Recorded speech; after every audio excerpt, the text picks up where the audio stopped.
여러분 안녕하십니까? 여수 MBC 뉴스투데이입니다. 추운 겨울 우리 주위에는 다양한 방법으로 나눔을 실천하는 사람들이 많습니다. 학생들이 직접 만든 빵을 팔아 독거노인들을 돕는가 하면 노후된 집을 허물고 새로운 보금자리를 제공하는 봉사단체도 있습니다. 사랑 나눔의 의미와 실태를 조명한 집중 취재.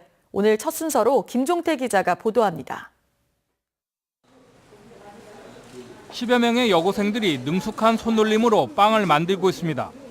직접 밀가루를 반죽해 오븐에서 구워내면 금세 맛있는 빵으로 완성됩니다. 학생들은 제과제빵 동아리 친구들로 방과 후 활동 시간을 활용해 빵을 만들어 교내에서 판매했습니다. 올해 빵 판매로 모인 수익금만 300여만 원. 이 돈은 쌀을 구입해 어려운 독거노인들을 돕는 데 쓰고 있습니다. 끼니를 때우기도 힘든 노인들에게 전달된 쌀은 더 없는 고마움으로 다가옵니다.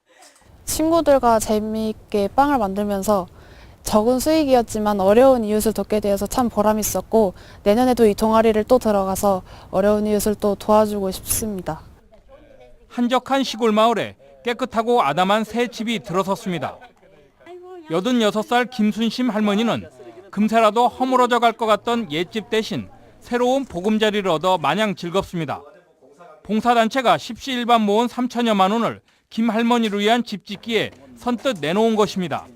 이 추운 겨울을 어떻게 보낼까 이런 생각을 하게 되니까 지어줄 수밖에 없는 이런 입장이라 지어드리고 보니까 참으로 저희들이 보람 있고 앞으로도 이런 일을 더 많이 해야겠다 이런 생각이 더욱더 들었습니다. 예. 여수산단 직원들은 올해로 7년째 사랑의 김장 나누기 행사를 벌이고 있습니다. 정성스럽게 담근 김치는 주위의 생활이 어려운 복지시설에 전달됩니다. 단순한 금품 대신 김장김치로 사랑을 나누는 단체만 올 연말 여수 지역에서 20여 군데가 넘습니다. 추운 연말 어려운 이웃을 돕기 위한 형식과 방법은 각기 다릅니다. 하지만 이웃을 생각하는 따뜻한 마음만은 모두가 한결같습니다. MBC 뉴스 김종태입니다. 전남대학교 여수캠퍼스 위상회복추진위원회가 통합 양해각서 이행을 촉구하고 나섰습니다. 위상회복추진위원회는 어제 여수시청에서 기자회견을 갖고 통합한 지 10년이 넘었지만 캠퍼스 축소와 학생 수 감소로 통합 효과를 거두지 못하고 있다며 해양 특성화 학과 신설과 지역 손실액 1,500여억 원의 보상 등을 요구했습니다. 위원회는 또 통합 양해각서가 이행되지 않으면 여수대학교 복원운동에 나서겠다며 내일 교육부 앞에서 걸기대회를 갖겠다고 밝혔습니다. 탄핵안 처리 직전까지도 대통령 비호에 나선 새누리당 이정현 대표의 모습에 지역민들의 분노와 실망이 극에 달했습니다. 심지어 새누리당 비주류까지 이 대표를 최순실의 남자로 규정하고 탈당까지 요구하고 나서면서 지역 민심은 더욱 싸늘해지고 있습니다. 문영철 기자입니다.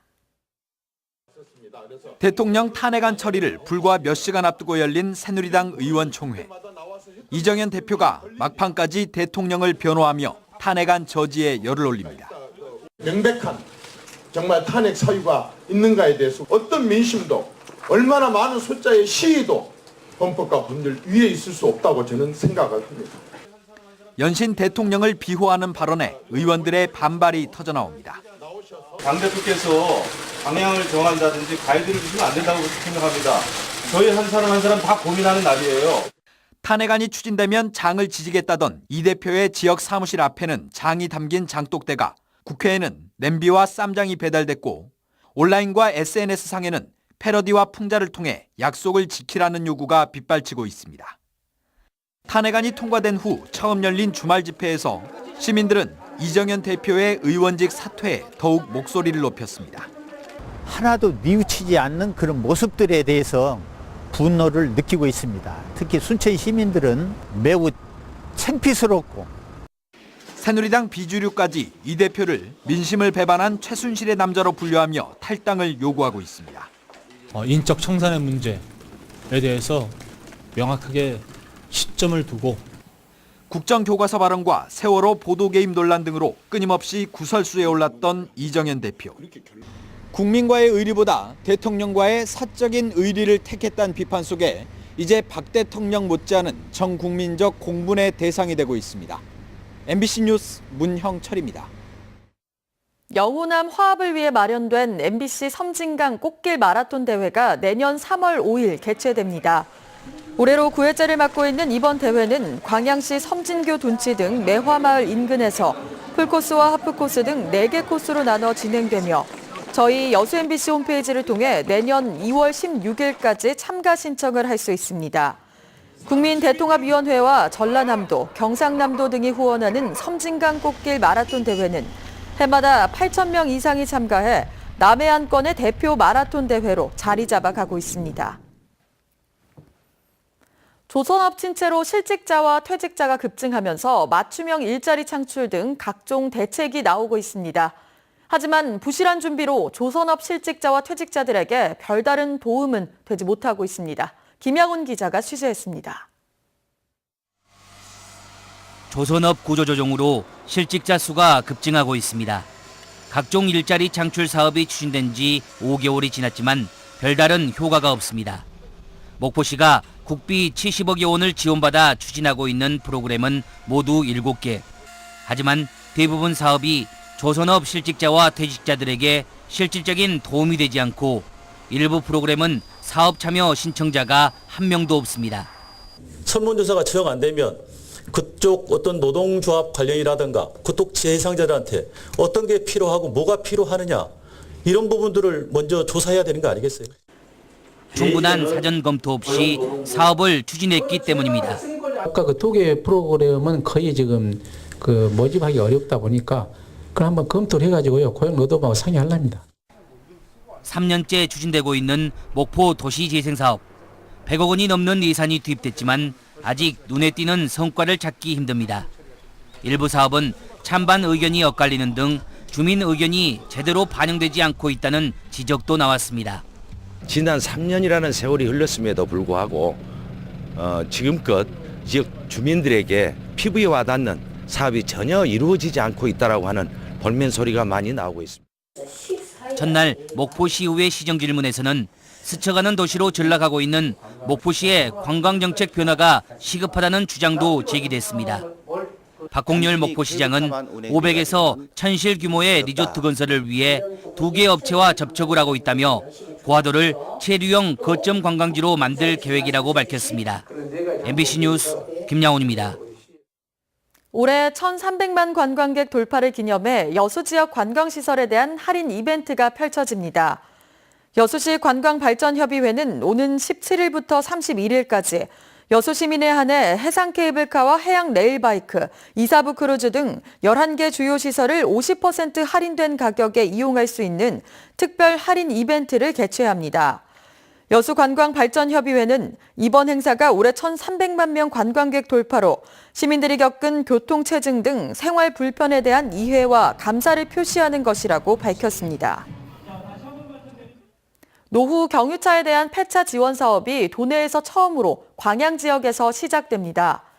광양시는 다음 달부터 국비와 시예산 등 5억 8천만 원을 투입해 2005년 12월 이전 제작된 2.5톤 이상 경유 차량을 폐차할 경우 대당 160만 원에서 770만 원까지를 지원하기로 했습니다.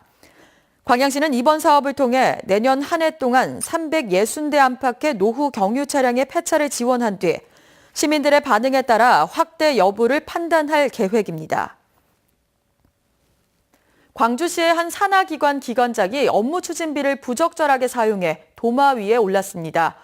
이 과정에서 이른바 카드 깡도했다는 의혹이 제기됐습니다. 송정근 기자입니다.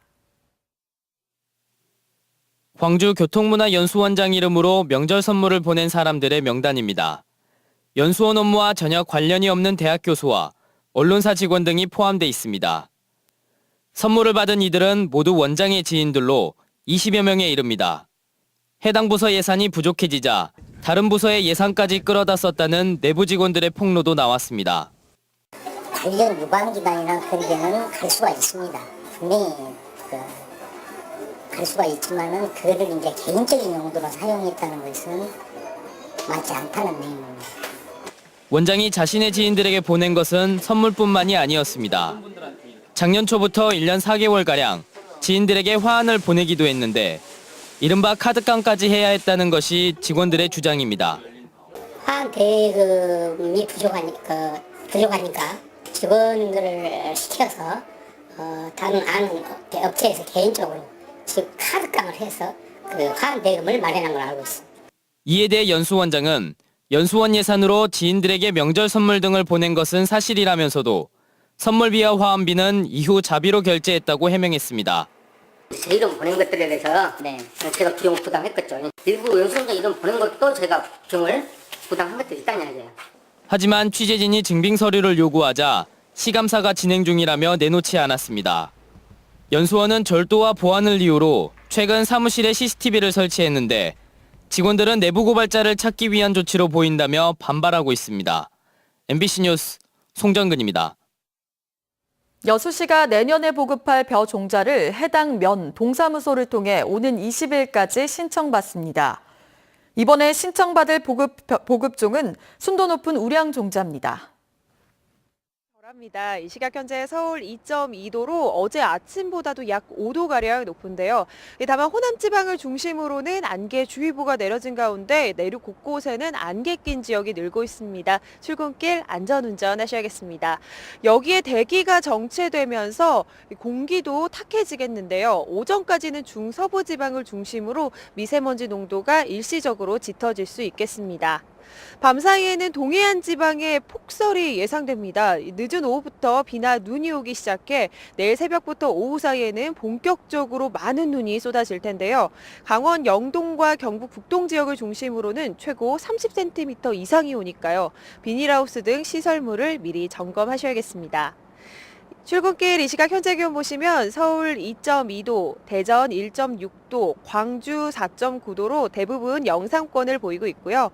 한낮에도 서울 7도, 광주 11도, 부산 12도까지 오르겠습니다. 내일 낮부터는 다시 찬바람이 불면서 추워지겠습니다. 특히 금요일에는 서울의 아침 기온이 영하 9도까지 뚝 떨어질 전망입니다. 날씨였습니다.